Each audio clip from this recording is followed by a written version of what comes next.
My name is Will Camps. I'm here with Bo Thomas here at his dream mural in Broadway in Green Bay.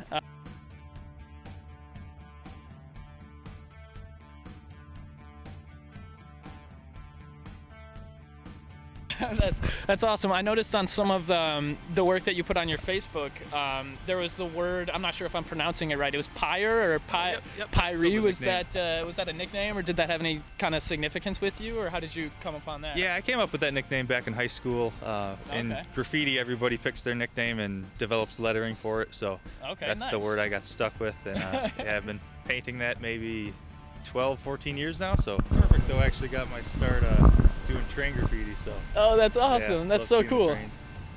Do you remember your first piece of train graffiti? Oh yeah, I was probably 17 years old. Me and my friend went out on a farm field out in Luxembourg, and yeah, during a little bit of a rainstorm, we just sprayed up our nicknames on a train, and it was pretty ugly, but that was the start. Why don't you tell us a little bit how you were inspired to do this mural and maybe the first steps in its creation? Oh yeah, so I love to work with lettering in a lot of my murals, kind of from my graffiti roots there. So this was a project that I had to kind of thread the needle working with community organizations that had a goal and a message they wanted to put out, inspiring people with disabilities to kind of dream big and maybe reach beyond some of their limits if they can.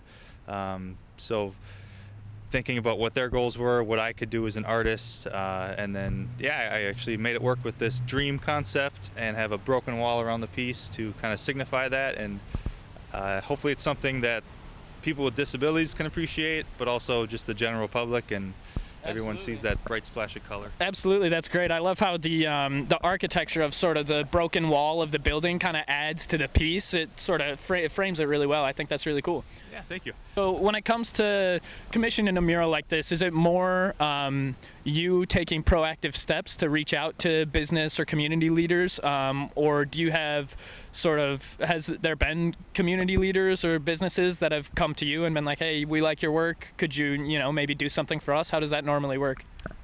So things definitely get easier over time. I've been doing this for about 8 years now, and I've kind of built up this reputation of being a mural artist and someone who can produce work on this scale.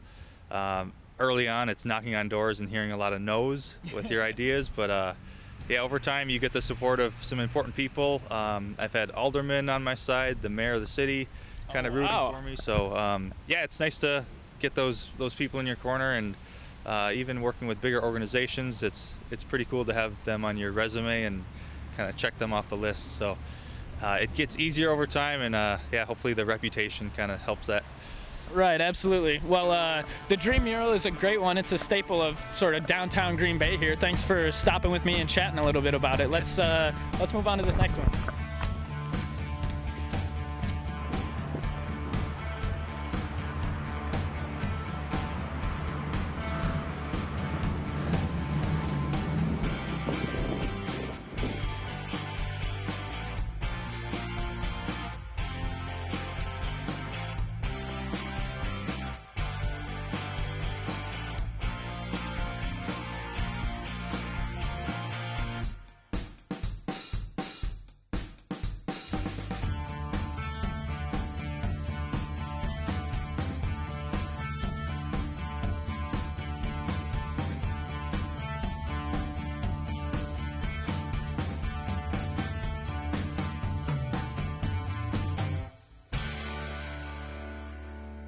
So out of the various murals that you've done in the greater Green Bay, Fox Valley area, which one would you say are you most proud of? Which one is your favorite?